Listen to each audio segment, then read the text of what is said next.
हजरत मोहम्मद सल्लल्लाहु अलैहि वसल्लम बहुत अच्छे इंसान, ऐसा अच्छा इंसान न कभी पैदा हुआ है न कभी पैदा होगा। अल्लाह ने असत्य और अज्ञानता को हटाने के लिए हजरत मोहम्मद सल्लल्लाहु अलैहि वसल्लम को अपना रसूल, अपना पैगंबर, अपना नबी बनाकर भेजा।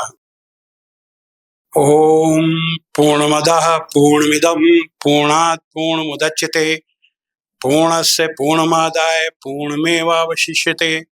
ओम शांति शांति शांति। श्रीमद् भगवद गीता के अध्याय 3 श्लोक नंबर 21 में है, यद्यदा चरति श्रेष्ठ तत् देवेतरो जदा सा यत् प्रमाणम कुरुते लोकस्तदनुवर्तते।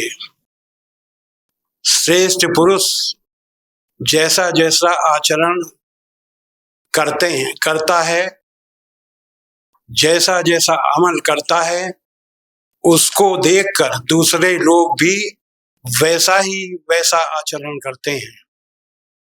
वो जिस रास्ते पर चल देता है, लाखों लाखों लोग उसी रास्ते पर चल पड़ते हैं।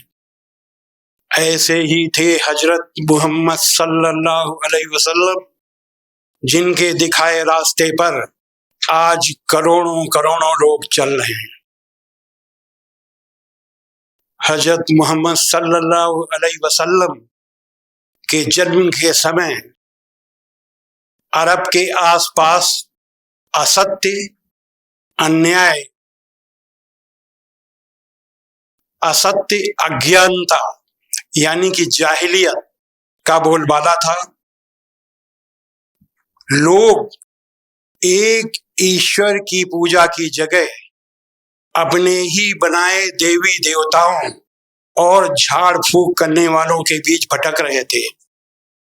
हर समुदाय, हर कबीला अपना अलग अलग देवता बनाकर उसे ही ईश्वर बताकर उसकी पूजा कर रहा था। ऐसे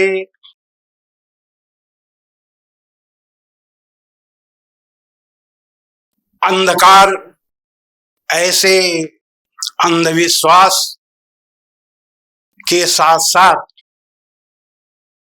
उस समय समाज में हर ओर बुराई फैली हुई थी। गोरे काले का बड़ा भेद था, अमीर गरीब का बड़ा भेद था। लोग अपने ही काले गुलामों को बुरी तरह प्रताड़ित करते थे, अत्याचार करते थे और गरीबों को पैसा उधार देकर मनमानी ब्याज वसूलते थे। लोगों को जुए और शराब की लत थी। एक कबीला दूसरे कबीले पर, एक व्यक्ति दूसरे व्यक्ति पर अत्याचार करता और लूटपाट करता रहता।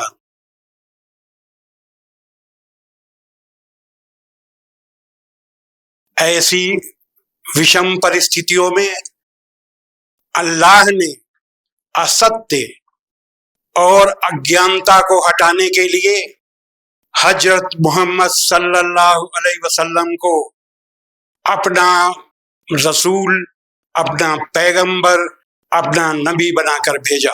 कुरान के सूरा 7 आयत नंबर 158 में अल्लाह ने आदेश दिया, ऐ नबी कहो कि ऐ लोगों, मैं तुम सबकी ओर उस अल्लाह का भेजा हुआ रसूल हूं जो आसमानों और जमीन का बादशाह है। उसके सिवा कोई पूज्य नहीं। वही जिंदगी देता है और वही मौत देता है। तो उस अल्लाह, उसके रसूल पैगंबर उम्मी पर ईमान लाओ और उसके रास्ते का अनुसरण करो ताकि मुक्ति का रास्ता पाओ जन्नत का रास्ता पाओ। हजरत मोहम्मद सल्लल्लाहु अलैहि वसल्लम ने अल्लाह के इस आदेशानुसार मक्का और उसके आसपास संदेश देना शुरू किया, ला इलाहा इल्लल्लाह मुहम्मदुर रसूलुल्लाह, यानी अल्लाह के सिवा कोई पूज्य नहीं है और मुहम्मद उसके रसूल है। लेकिन अल्लाह के इस संदेश को, हजरत मोहम्मद सल्लल्लाहु के बताए इस संदेश को मक्का में आपके ही कबीले कुरैश कबीले ने विरोध करना शुरू किया। कुरैश कबीले के बड़े बड़े सरदार इकट्ठे होकर आपके पास आए और दबाव डालने लगे कि आप ये जो एक ईश्वर की पूजा का संदेश दे रहे हैं इसको बंद कर दीजिए, क्योंकि इससे हमारे बाप दादे के धर्म को नुकसान पहुंचेगा, हमारे बाप दादे का धर्म खत्म हो जाएगा। अगर आप मेरी बात मान लेंगे तो हम आपस में इतनी दौलत इकट्ठी करके आपको दे देंगे कि आप हम में से सबसे अमीर हो जाओगे। हम आपको अपना सरदार चुन लेंगे, हम आपको अपना बादशाह बना लेंगे। लेकिन हजरत मोहम्मद सल्लल्लाहु अलैहि वसल्लम ने कुरैश सरदारों की बातों का, उनके प्रस्ताव का विनम्रता पूर्वक इनकार कर दिया। कुरैश सरदार नाराज होकर चले गए और मक्का में भारी विरोध शुरू हो गया। आप पर और आपके अनुयायियों पर भयानक अत्याचार होने लगे। मक्का में आपका भारी विरोध शुरू हो गया। आपकी जान लेने की कोशिशें की गई, आपको भूखा, आपके अनुयायियों को भूखा प्यासा अरब की तपती रेत पर लिटाया गया। और ये भयानक अत्याचार 1 साल, 2 साल, 3 साल नहीं, लगातार 13 सालों तक चलता रहा। धन्य है हजरत मोहम्मद सल्लल्लाहु अलैहि वसल्लम जो 13 सालों तक ऐसे भयानक अत्याचार को सहने के बाद अपने अनुयायियों से कहते रहे, सब्र करो, सब्र करने वालों के साथ अल्लाह है। जब सब्र करने की, सहन करने की सीमा खत्म हो गई, तब हजरत मोहम्मद सल्लल्लाहु अलैहि वसल्लम मक्का से 454 किलोमीटर दूर मदीना चले गए। लेकिन अधर्मियों ने वहां भी आपका पीछा नहीं छोड़ा। आप पर हमला करने की कोशिशें शुरू हो गई। तब हजरत मोहम्मद सल्लल्लाहु अलैहि वसल्लम ने इसके बाद भी सुलह और समझौते की कोशिशें जारी रखी। लेकिन जो शैतान थे, जो दुश्मन थे, वो इसके बाद भी आपके ऊपर हमला करने की कोशिशें करते रहे और आपको धोखा देने की कोशिशें करते रहे। सुलह समझौते के जितने प्रयास थे, सारे प्रयास विफल हो गए और आखिर में आपको समझौता करना पड़ा परिस्थितियों से। हजरत मोहम्मद सल्लल्लाहु अलैहि वसल्लम के ऊपर अल्लाह का आदेश आया युद्ध के लिए। और ये युद्ध का आदेश कब आया? जब अन्याय, अत्याचार और आतंकवाद की सीमा खत्म हो जाती है। सुलह समझौते के सारे रास्ते बंद हो जाते हैं। केवल एक ही रास्ता बचता है, जंग का, युद्ध का। ऐसे समय में ये आदेश आया और ऐसी जंग को इस्लाम में जिहाद, तलवार से जिहाद कहा जाता है और सनातन धर्म में धर्म युद्ध कहा जाता है। महाभारत का युद्ध ऐसा ही धर्म युद्ध था। महाभारत के युद्ध में जब पांडवों के ऊपर अन्याय अत्याचार की सीमा टूट गई, बातचीत के सभी रास्ते बंद हो गए, केवल एक ही रास्ता बचा युद्ध का, तब श्रीमद् भगवत गीता में आदेश आया, यदृच्छया चोपमन्नम स्वर्गद्वारम पावृतम सुखिना क्षत्रिया पात लभन्ते युद्धमीदृशम। ऐ अर्जुन, अपने आप प्राप्त हुए स्वर्ग के खुले हुए दरवाजे के समान इस तरीके की जंग को, इस तरीके के युद्ध को किस्मत वाले लड़ाके ही पाते हैं। अच्छेत्वमिमं धर्मं संग्रामं न करिष्यसि ततः स्वधर्मं कीर्तिं च हित्वा पापम अवाप्स्यसि। किंतु यदि तू इस धर्मयुक्त युद्ध को, यानी धर्म युद्ध को नहीं करेगा तो अपने धर्म और अपने यश को खोकर पाप को प्राप्त होगा, यानी नरक को जाएगा। हतो या प्राप्त स्वर्गम जित्वा वा भोक्षसे महीम तस्माद् उत्तिष्ठ कौन्तेय युद्धाय निश्चयात्। अगर इस युद्ध में तू मारा गया तो तू स्वर्ग को जाएगा, और अगर इस युद्ध को तूने जीता तो पृथ्वी का भोग करेगा, पृथ्वी में शासन करेगा, उसके बाद तू स्वर्ग को जाएगा। इसलिए युद्ध का दृढ़ निश्चय करके, पक्का इरादा करके खड़ा हो जा।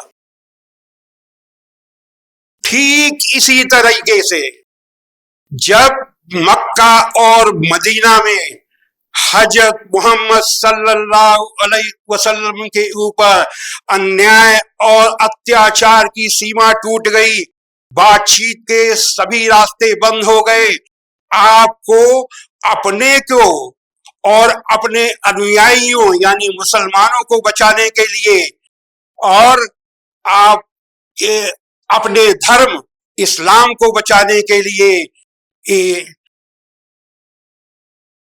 एक ही रास्ता चुनना पड़ा, वो था युद्ध का। और वो कब चुनना पड़ा? जब अल्लाह का आदेश आया कुरान में। कुरान के सूरा 22 आयत नंबर 39 में अल्लाह का आदेश आया, जिन मुसलमानों से खामखा लड़ाई की जाती है उनको इजाजत है कि वे भी लड़े, वे भी तलवार से जिहाद करें, क्योंकि उनके साथ जुल्म हो रहा है। अल्लाह के इस आदेशानुसार जंग की शुरुआत हो गई, और ये जंग कोई साधारण जंग नहीं थी, ये धर्म युद्ध था, पवित्र युद्ध था। इसलिए अल्लाह ने इसको मर्यादा में बांध दिया। मर्यादा में कैसे बांधा? सूरा 2 आयत नंबर 190 में आदेश आया, और जो लोग तुमसे लड़ते हैं तुम भी खुदा की राह में उनसे लड़ो, मगर जाति न करना, कि जाति करने वालों को खुदा नापसंद करता है। इस तरीके से इसको मर्यादा में बांध दिया गया। लेकिन यह युद्ध जो था, कुरान का युद्ध, कुरान का धर्म युद्ध, कुरान का जिहाद, कुरान का तलवार से युद्ध, ये दुश्मनों को नष्ट करने के लिए नहीं था, किसी पर अत्याचार करने के लिए नहीं था, आतंक फैलाने के लिए नहीं था, यह शांति की स्थापना के लिए था, मानवता के कल्याण के लिए था। ये वो जिहाद नहीं है जिसके बारे में इस्लाम के विरोधी पूरी दुनिया में दुष्प्रचार करते रहते हैं। ये केवल शांति की स्थापना के लिए था, मानवता के कल्याण के लिए था। यही युद्ध हजरत मोहम्मद सल्लल्लाहु अलैहि वसल्लम का जिहाद था। कई तरीके का होता है, उसमें हम नहीं जाना चाहते, विषय लंबा हो जाएगा।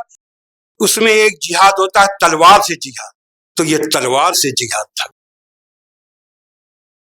अब हम यहाँ एक उदाहरण देना चाहते हैं। हजरत मोहम्मद सल्लल्लाहु अलैहि वसल्लम का द्वारा किया हुआ जिहाद कितना मर्यादित था, उसका एक उदाहरण है। द्वितीय विश्व युद्ध 1 सितंबर सन 1939 को शुरू हुआ और 2 सितंबर सन 1945 को खत्म हुआ। कुल 6 साल ये द्वितीय विश्व युद्ध चला। इन 6 सालों में 5 से लेकर 7 करोड़ लोग मारे गए, लेकिन हजरत मोहम्मद सल्लल्लाहु अलैहि वसल्लम ने सन 622 से लेकर सन 632 तक 10 सालों में जितने भी युद्ध किए, उनमें केवल 259 मुसलमान शहीद हुए और 759 दुश्मन मारे गए। अब गौर करिए कि द्वितीय विश्व युद्ध में 10 साल में कुल कितने लोग मरे? 5 से लेके 7 करोड़। और हजरत मोहम्मद 6 साल में और हजरत मोहम्मद सल्लल्लाहु अलैहि वसल्लम द्वारा 6 साल में जितने भी युद्ध किए गए 10 साल में, उन 10 सालों में केवल 1018 लोग या तो शहीद हुए या मारे गए। ये इतना मर्यादित युद्ध था। ऐसा क्यों था? क्योंकि ये युद्ध किसी को नष्ट करने के लिए नहीं लड़ा गया था, ये आतंक फैलाने के लिए नहीं लड़ा गया था, ये युद्ध शांति की स्थापना के लिए लड़ा गया था। क्योंकि अल्लाह युद्ध नहीं शांति चाहता है। जब अल्लाह युद्ध नहीं शांति चाहता है तो उनके अल्लाह के आज्ञाकारी पैगंबर हजरत मोहम्मद सल्लल्लाहु अलैहि वसल्लम ने अल्लाह के आदेशानुसार शांति के लिए ये जिहाद लड़ा। और सबसे बड़ी बात यह है, सबसे बड़ी मर्यादित बात यह है कि हजरत मोहम्मद सल्लल्लाहु अलैहि वसल्लम ने जितने भी अपने दुश्मनों से विजय प्राप्त की, जितने भी अपने दुश्मनों को परास्त किया, वो तलवार से नहीं, केवल तलवार से नहीं, उनमें से अधिकांश को अपने अच्छे से अच्छे व्यवहार से परास्त किया। ये सबसे बड़ी खूबी, ऐसा दुनिया में कहीं नहीं देखा गया कि अपने अच्छे से अच्छे व्यवहार से किसी को परास्त कर दिया हो। ये थी खूबी हजरत मोहम्मद सल्लल्लाहु अलैहि वसल्लम की। अब प्रश्न ये उठता है कि हजरत मोहम्मद सल्लल्लाहु अलैहि वसल्लम कैसे इंसान थे? हजरत मोहम्मद सल्लल्लाहु अलैहि वसल्लम बहुत अच्छे इंसान थे। बहुत अच्छे इंसान की पहचान होती है, उसमें काम, क्रोध, मद, लोभ, मोह, ये 5 बुराइयों से दूरी हो। ये 5 बुराई से उसको दूर होना चाहिए। हजरत मोहम्मद सल्लल्लाहु अलैहि वसल्लम इन 5 प्रकार की बुराइयों से दूर थे। अब हम इसको सिद्ध भी करेंगे। पहली जो बहुत अच्छे इंसान की जो पहली विशेषता है, वो काम से दूरी, यानी ब्रह्मचर्य, यानी अपनी बीवी को छोड़कर बाकी दुनिया में जितनी पराई औरतें हैं उनको अपनी बहन बेटी, मां बहन बेटी समझना। हजरत मोहम्मद सल्लल्लाहु अलैहि वसल्लम ऐसे ही थे। कुरान हजरत मोहम्मद सल्लल्लाहु अलैहि वसल्लम पर उतरने के बाद आपके दिल में उतर गई, और दिल में उतरने के बाद आपके कर्मों में उतर गई। आपके एक एक कर्म अल्लाह के आदेशानुसार थे। कुरान की एक एक अच्छाई हजरत मोहम्मद सल्लल्लाहु अलैहि वसल्लम की अच्छाई बन गई। इसीलिए कुरान के सूरा नंबर 24 आयत नंबर 30 में जब अल्लाह का आदेश आया,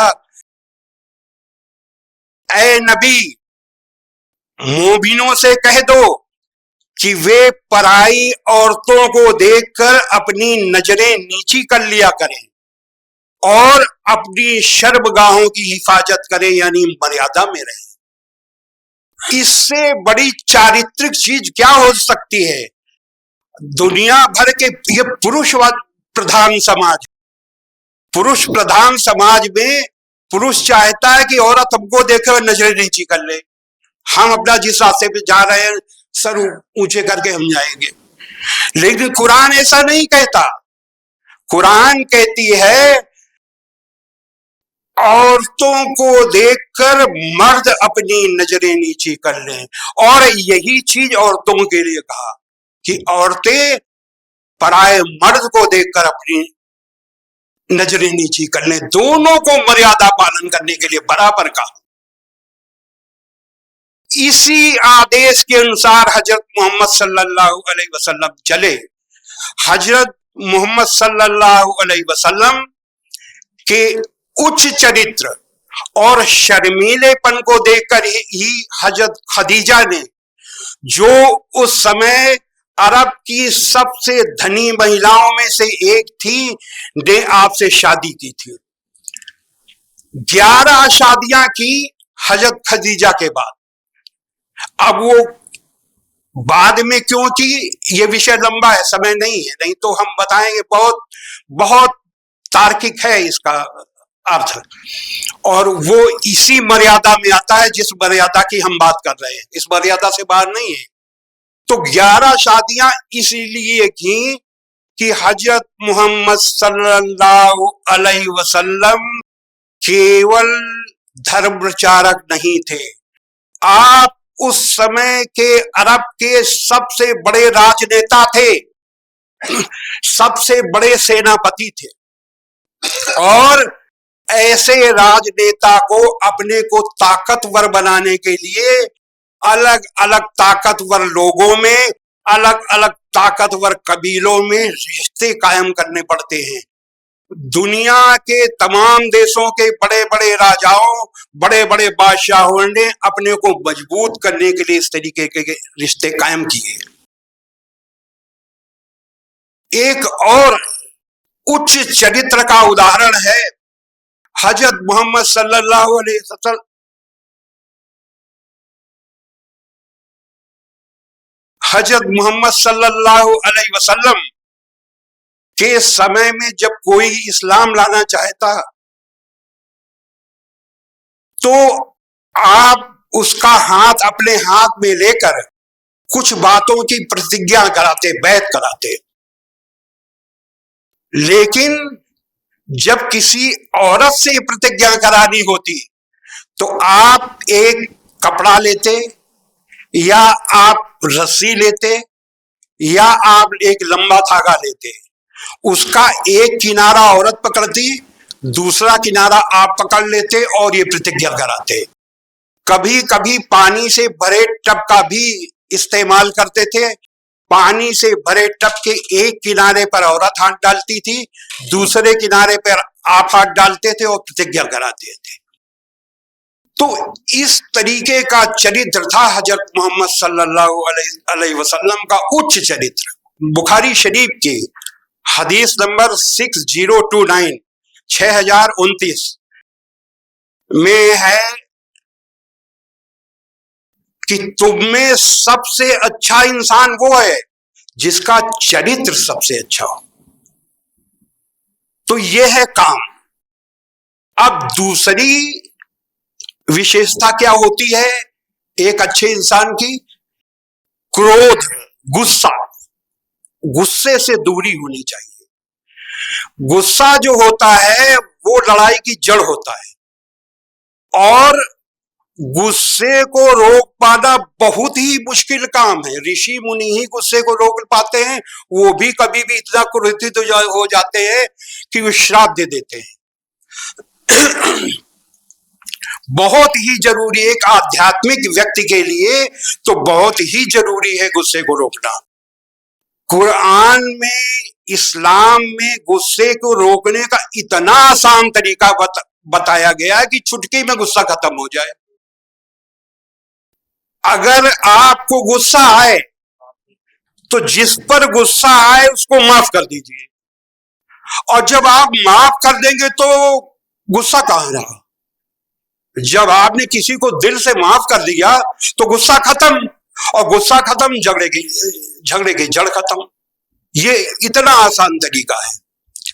हजरत मोहम्मद सल्लल्लाहु अलैहि वसल्लम ने किसी के ऊपर न तो गुस्सा की और न किसी से बदला लिया, यहां तक कि अपने जानी दुश्मनों से भी बदला नहीं लिया।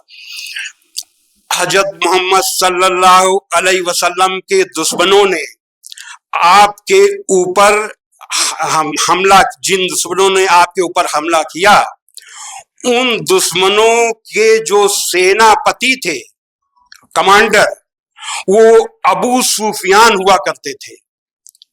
हम उदाहरण दे रहे हैं कि कितने महान थे हजरत मोहम्मद सल्लल्लाहु अलैहि वसल्लम। तो अबू सुफियान, आपके खिलाफ जितने भी युद्ध हुए, सारे के सारे युद्धों में अबू सुफियान हुआ करते थे।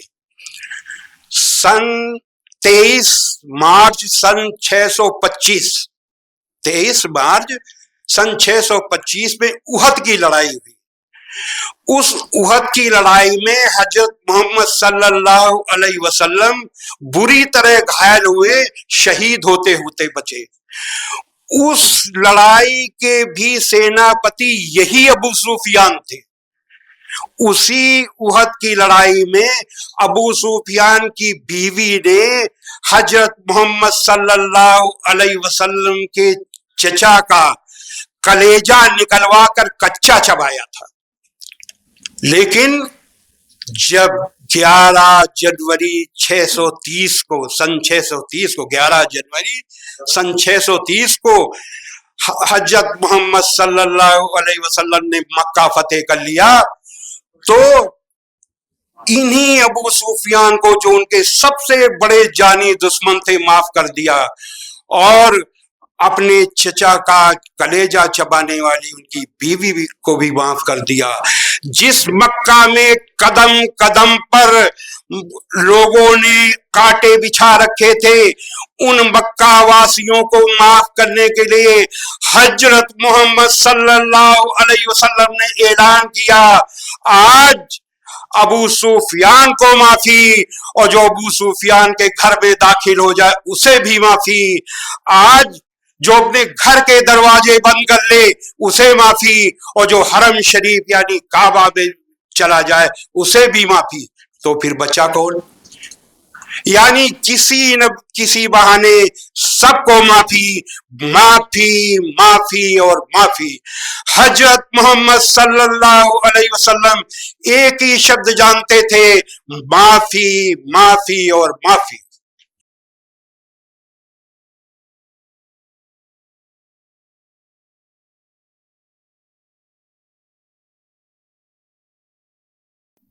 अभी क्रोध, तो क्रोध को रोकने का की जो ताली है वो है माफी। तो अब अल्लाह कैसे लोगों को पसंद करता है? अल्लाह ऐसे लोगों को पसंद करता है जो बड़े बड़े गुनाहों और अश्लील कामों से बचते हैं, और जब उनको किसी पर गुस्सा आता है तो वे उसे माफ कर देते हैं। ये अल्लाह को ऐसे लोग पसंद हैं। बुखारी शरीफ की हदीस नंबर 6031 में है, हजरत मोहम्मद सल्लल्लाहु अलैहि वसल्लम को किसी के ऊपर गुस्सा नहीं आता था, और जब कोई गुस्सा दिलाने का काम करता था तो गुस्से की जगह आप कहते थे उसे क्या हो गया है, या उसकी नाक में मिट्टी लगे। बस है क्या कोई ऐसा संत? ऐसा संत हमने तो नहीं देखा कि गुस्से की जगह कह दे उसे क्या हो गया है, उसकी नाक में मिट्टी लगे। इसके अलावा आपने किसी को कुछ कहा ही नहीं कभी, न बदला लिया, न गाली दी, न बद्दुआ की, कुछ नहीं कहा। एक बार जो आपके अनुयायियों में से एक ने कहा कि ऐ अल्लाह के रसूल, अपने विरोधियों को बद्दुआ कीजिए, तो आपने कहा जोश में होश कायम रखो, अल्लाह ने हमें बद्दुआ करने के लिए नहीं भेजा, बल्कि लोगों का काम आसान करने के लिए भेजा है, लोगों को माफी देने के लिए भेजा है। एक हदीस है 6088, एक आदमी 2 ऊंट लेकर के आया और आपसे कहने लगा कि आपके पास ये जो माल है इसमें से मुझको दीजिए। वो बदतमीजी से बोला, बहुत ही बदतमीजी से बोला। हम उन शब्दों का प्रयोग नहीं करना चाहते। तो उस बदतमीज, इतना बड़ा राजनेता, इतना बड़ा सेनापति, इतना बड़ा खुद, ऐसा आपने देखा है क्या दुनिया में? किसी भी सेनापति को आगे मोर्चे पे लड़ते हुए देखा हो तो बता दीजिए। कोई भी सेनापति दुनिया में कभी भी मोर्चे पर आगे नहीं, सेनापति पीछे रहता है, पीछे रहता, आदेश देता है। यहां तो एसी चेंबर में अब बैठते हैं सेनापति। तो आप ऐसे सेनापति थे कि आगे सबसे आगे लड़ते, सबसे आगे लड़ते थे और जीतते थे, एक अपवाद को छोड़कर जीतते थे। तो सबसे बड़े योद्धा, सबसे बड़े सेनापति, और उससे आदमी बेइज्जती करे, मामूली आदमी, आज के टाइम में तो गर्दन कट गई होती, लेकिन कहा नहीं, गुस्सा नहीं आया। आपने हंस के उससे पूछा कि अच्छा ये बताओ, जिस तरीके से तुमने हमसे बात की है तुम्हें डर नहीं लगा? तो उसने कहा नहीं, बिल्कुल नहीं। आपने पूछा क्यों? उसने कहा मुझे विश्वास है कि आप किसी का बुरा नहीं करते। एक आपका विरोधी कह रहा है मुझे विश्वास है कि आपका बुरा नहीं कर, आप किसी का बुरा नहीं करते, तो वो आपसे जो है उठपटांग बोलने लगा। आपने आप हंसे, हंसने के बाद एक ऊंट पे जौ, एक ऊंट पे खजूर लदवा दिए, वो चला गया। ऐसे ही बुखारी शरीफ की हदीस नंबर 220 में है कि एक बद्दू, गंवार बद्दू, गैर मुस्लिम था, वो आया मस्जिद नबवी में जहां आप रहते थे और मस्जिद के कोने में पेशाब करने लगा। जब आपके साथियों ने देखा तो मारने के लिए दौड़े। हजरत मोहम्मद सल्लल्लाहु अलैहि वसल्लम की नजर पड़ गई तो आपने कहा रुको रुको रुको, उसको पेशाब कर लेने दो और उसके बाद उसको जाने दो, और जाओ एक डोल पानी लाओ, इसमें डाल दो, इसको बहा दो। अल्लाह ने मुसलमान को किसी पर सख्ती करने के लिए नहीं भेजा, अल्लाह ने मुसलमान को दूसरों का काम आसान करने के लिए भेजा है। आज किसी मंदिर में, किसी मस्जिद में कोई पेशाब कर दे अंदर, फिर देखिए क्या होता है। तो क्या जो प्रवर्तक था एक धर्म का, आप एक धर्म के प्रवर्तक थे और आप ये चीजें सिखा के गए हैं और हम उसको खुद फॉलो नहीं कर रहे, जो उनको फॉलो करने वाले हैं उसको फॉलो नहीं कर रहे।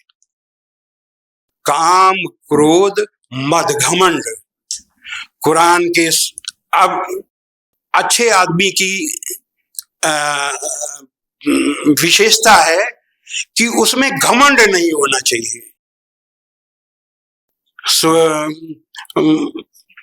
कुरान मजीद के सूरा 17 आयत नंबर 37 में है, और अकड़ कर धरती पर अकड़ कर और तन कर मत चल कि तू धरती को फाड़ तो नहीं डालेगा और न लंबा होकर पहाड़ों की चोटी तक पहुंच जाएगा। बुखारी शरीफ की हदीस नंबर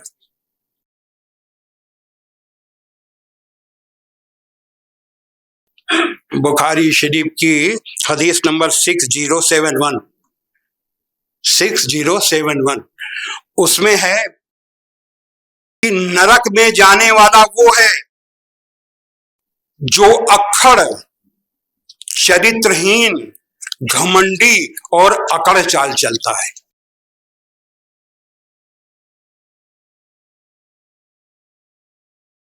और घमंड को रोकने की सबसे बड़ी चीज क्या है? नरमी। अगर व्यक्ति में नरमी आ जाए तो उसको घमंड रहेगा ही नहीं।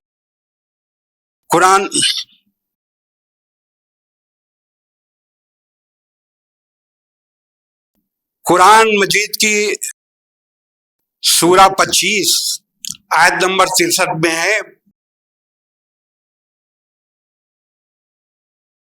अल्लाह के बंदे वही हैं जो धरती पे नरमी से चलते हैं और जब जाहिल लोग उनसे जाहिलाना बातचीत करें तो कह देते हैं तुमको सलाम। जिसमें ये नरमी होगी वो कभी भी घमंड नहीं करेगा ही नहीं। हजरत मोहम्मद सल्लल्लाहु अलैहि वसल्लम कभी भी किसी चीज के लिए घमंड नहीं करते ही नहीं थे। और जबकि वो उस समय के सबसे महान संत, सबसे महान राजनेता, सबसे महान सेनापति और सबसे महान योद्धा थे, इसके बाद भी आप में नरमी थी। आपने नरमी को अपनाया, घमंड की जगह नरमी को अपनाया। काम, क्रोध, मद, लोभ, लालच नहीं, लालच से दूरी होनी चाहिए अच्छे इंसान की। तो लालच में सूरा 3 कुरान का क्या आदेश है? सूरा 3 आयत नंबर 14 में है, लोगों की मनपसंद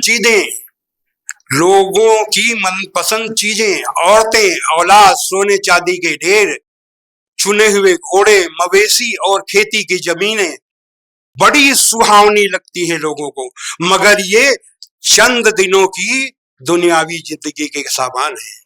सच तो ये है कि जो सबसे अच्छा ठिकाना है वो अल्लाह के पास है। हजरत मोहम्मद सल्लल्लाहु अलैहि वसल्लम ने कभी भी किसी भी चीज के लालच नहीं किया। आप चाहते तो सोने के महल में रहते, लेकिन आप सादा जीवन जीते थे। आप साधारण से मकान में रहते थे, आप साधारण खाना खाते, आधा पेट खाते और खजूर की चटाई पर सोते। लाखों दिलों के बादशाह हजरत मोहम्मद सल्लल्लाहु अलैहि वसल्लम कर्जदार थे।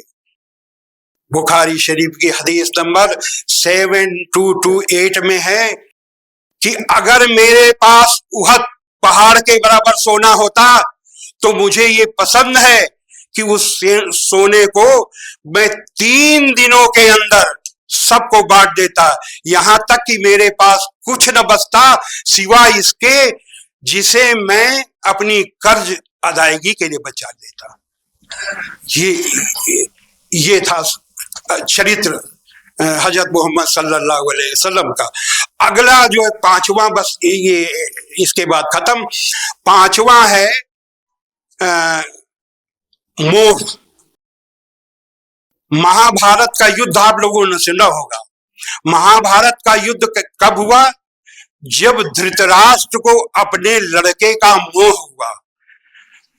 अगर पांडव लोग जब गए थे धृतराष्ट्र के पास कहा था मेरे ऊपर अन्याय हो रहा है, और अगर धृतराष्ट्र बात मान लेते और न्याय कर देते तो महाभारत का युद्ध न होता। लेकिन उन्होंने कहा मुझे कुछ नहीं पता, आप जाइए दुर्योधन के पास, वही इस पे जो कुछ करेंगे करेंगे। दुर्योधन को तो झगड़ा करना था, वो तो कह चुका था कि सुई की नोक के बराबर भी अगर जमीन चाहिए तो जंग करिए, तो इसी जगह भेज देंगे तो जंग तो होनी ही होनी है। तो क्यों लड़के का मोह था, किसी को लड़के का मोह, किसी को पत्नी का मोह, किसी को पैसे का मोह, ये मोह रहता। लेकिन कुरान ने क्या कहा, कुरान ने कितनी अच्छी बात कही है, जरा सुनिए। सूरा 5 आयत नंबर 8 में है, ऐ ईमान वालो, ऐ ईमान वालो, अल्लाह के लिए इंसाफ की गवाही देने के लिए खड़े हो जाया करो। लोगों की दुश्मनी तुमको इस बात पर तैयार न करे कि इंसाफ छोड़ दो। यानी दुश्मन के लिए भी न्याय की गवाही देने के लिए खड़ा हो। और आज क्या होगा कि दुश्मन आएगा तो अगर गवाही के लिए बुला जाए, ये इसको फांसी हो जानी चाहिए, ऐसा बोल दो, ऐसा बयान दे दो कि इसको फांसी हो जाए। लेकिन वहां है ये नहीं, दुश्मन के लिए भी न्याय की गवाही देने के लिए खड़े हो जाओ। सूरा 4 आयत नंबर 135 में है, ऐ ईमान वालो, ऐ ईमान वालो, इंसाफ कायम, ऐ ईमान वालो, भूल रहे हैं थोड़ा सा, इसको पास कर रहे हैं। तो